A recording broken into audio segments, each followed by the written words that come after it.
Hey there, Taurus. How are you doing?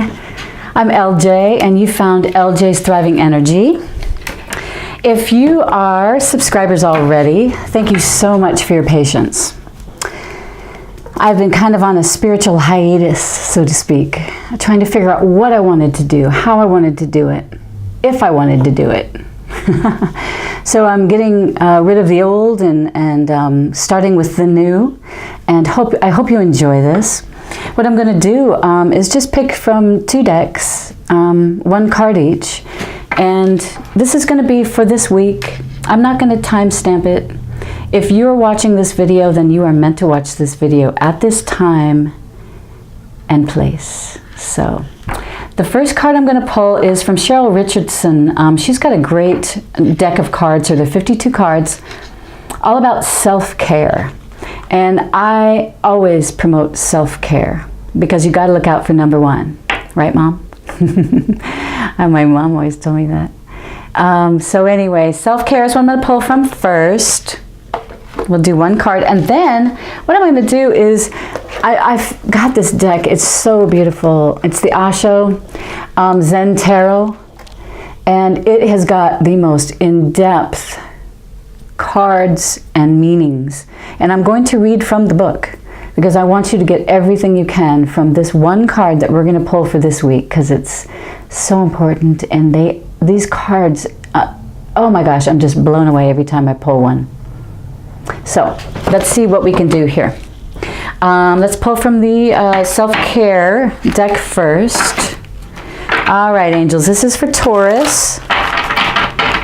I call my higher power angels, or archangels. You may call them spirit guides, guardian angels, fairies, God, Jesus. The universe, just remember, has your back. Always remember that. Always keep your mind open to the pure white light energy. Taurus, beautiful Taurus. That's April 22nd through May 21st. Those are your birthdays. Oh gosh, you guys are earth signs. Supposedly you have good taste. You're very sensual, down to earth. A little stubborn maybe. Capricorns are a little stubborn too. I'm a Capricorn. So let's see, angels. What is their self-care card for today? Ooh, wisdom. Oh my gosh. There's a lady and her breasts are showing. So if you don't want anyone to see breasts, she's a beautiful lady though. Wisdom. Wisdom is your card for this week. Let go of the need to control. Trust in the wisdom of a divine plan. Taurus, are you controlling? I know I can be a bit controlling myself. I want to control, you know. We got to let that go. I think what comes to my mind is stay on your own path. Stay on your own damn path. Quit trying to control everything, everyone. You know, you can control yourself. You can control yourself. That's what you can do. Stay in your own lane. Do what you need to do for yourself. Everything else will work out around you. As long as what you're doing is in your highest good and the highest good of the folks around you. It's very important. Let go of the need to control. Trust in the wisdom of a divine plan. I have finally come to that, where I have said, you know what? I'm going to live in the now. I'm going to be in the present. And that is so important. You cannot live in the past, and you can't live in the future. All you have really is right now. You have today. So let's you know, wisdom, oh my gosh. All the wisdom that I've gained through this awakening process, and it's been probably 8 months, 9 months since I started the awakening process, and it has been, I won't lie, it's been really rough, you know? But the wisdom that I have gained from going through this process, and it's really a process of bringing up things and letting them go, bringing up things from the long lost past, the conditioning that we have been taught. Society teaches us to be a certain way. I've broken free from that. Of course, I'm not talking about doing illegal things, but I'm talking about I don't want to be one of those thousands of sheep. You know what I mean? There comes to that point, you come to that point in your life and you're like, you know what? I want to be me. I want to be LJ. I want to be true me. And that's where my creativity comes out. And the wisdom to know that we need to use our creativity and our passion. What is your passion? What do you love to do? What makes you feel good when you do it? That's what you have to find, and that's what you have to do. That's your divinely guided path. It's your passion. So if you love to paint cars, and that's your passion, that's what you need to be doing right now.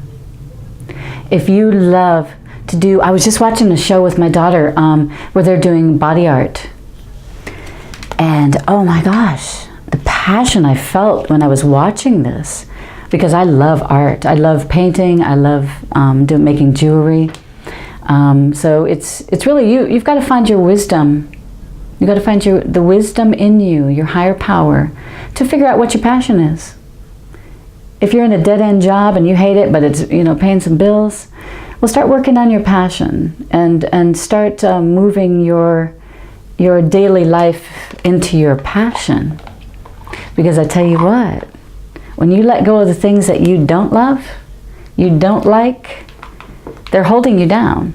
But when you let go of those things, it's going to open up all this space inside you for new things to come, passionate things to come, things that will make you feel good in your daily life. And that is the goal. That is the goal. The goal is happiness, joy, peace. The goal is to be love. Be love. Deep, isn't it? That comes with your wisdom, you will see. If you can be love to the people around you, be compassionate, be caring, be kind, the universe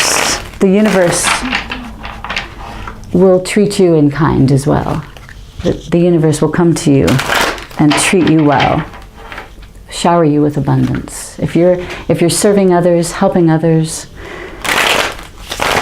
that's what the universe wants. Caring, loving people. All right, so let's pull a card from the Osho Zen Tarot deck. Like I said, these are deep meanings, and I'm going to read you what the author has written about this card that I pull. So angels, what's in the Taurus? What's in for our Taurus best interests, their highest good? What do they need to know about? What do they need to know about for this week? No timestamp. But if you're watching, you'll know it's for you. You were meant to come to this channel. And I'm glad you're here. Thank you. I want to be able to share my wisdom, as well. So I just feel like I've learned so much. Sorry. I've really learned how to become a more compassionate person. So that's muy importante. All right, cut the cards. And angels, this is the Taurus card. All right, receptivity. Ooh, pretty card, receptivity. I'll show you that card real quick, and then I'm going to pull it out of the book here. Let's see, that is water, receptivity. Sometimes these are a little hard to find. Here it is. It's on page 58. I like to give you the numbers too, because I know some of you like numerology and are into numerology. All right, so receptivity. I wonder, I look at it and think, for a while I've just been giving, helping people, helping everyone. Everyone's been needing a lot of help lately. And I'm not just talking about little things. I'm talking about life-saving things. Yeah, so I keep giving and giving, and sometimes I forget that I do need to receive. I need to open my arms and receive from the universe. Because what you do, if you're helping other people, the universe is going to give back to you, and the universe wants to give back to you. So open your arms and be ready to receive, because that's part of it. You know, especially if you're draining yourself of energy, well, you need to receive more energy in your life. You need to fill yourself back up with the beautiful white light energy so that you are able to help yourself, for number one, and then number two, help others. Okay? So the Osho Zen Tarot book reads, this is the commentary. Receptivity represents the feminine, receptive quality of water and of the emotions. Her arms are extended upwards to receive, and she is completely immersed in the water. She has no head, no busy and aggressive mind to hinder her pure receptivity. And as she is filled, she is continuously emptying herself, overflowing and receiving more.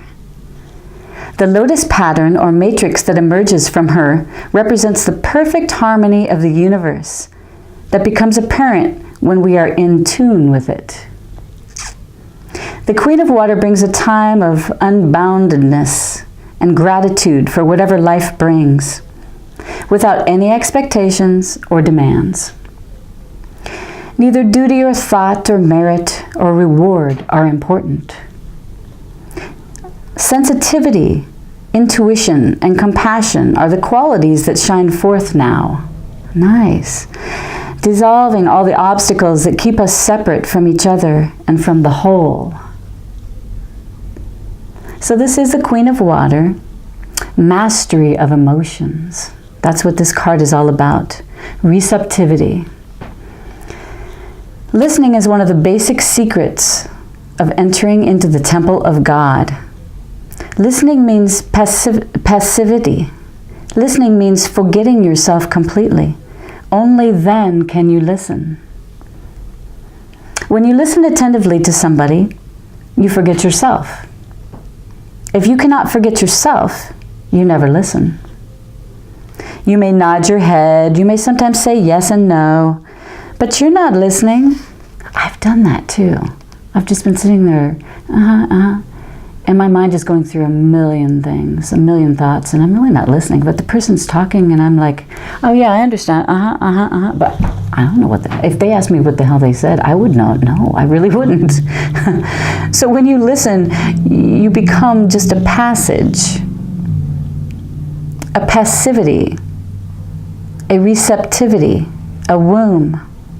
You become feminine. And to arrive, one has to become feminine. You cannot reach God as aggressive invaders, conquerors. You can reach God only, or it will be better to say, God can reach you only when you are receptive of feminine receptivity. When you become yin, a receptivity, the door is open, and you wait. Listening is the art for becoming passive. Listening is the art for becoming passive. The feminine quality, isn't that interesting? Her arms extended up. Yes, so you really do. You can't keep giving of yourself. You know, if you're waking up in the morning and you know you're getting the kids ready for school, you're making their lunches, you're getting them out, then you're going out shopping, getting the groceries. You know, you're taking very little time to relax. You're picking the kids up from school, or you're taking them to all their little after-school events. And then you're going home making dinner, and then you're getting them to bed and showers and all. Oh my gosh, what do you have left at the end of the day? You're pretty drained, aren't you? I know. So the angels suggest first thing in the morning, wake up a little earlier than the kids. This is going to be your time. Say you usually wake up at 7:30. Maybe wake up an hour earlier at 6:30. And do your time. Do you. I do yoga in the morning. I actually, what I do is I do a reading for myself in the morning. I don't know if you're into reading tarot cards or that kind of thing. It doesn't even have to be tarot cards. I mean, there's a lot of different cards. Like Doreen Virtue here has crystal angels, oracle cards.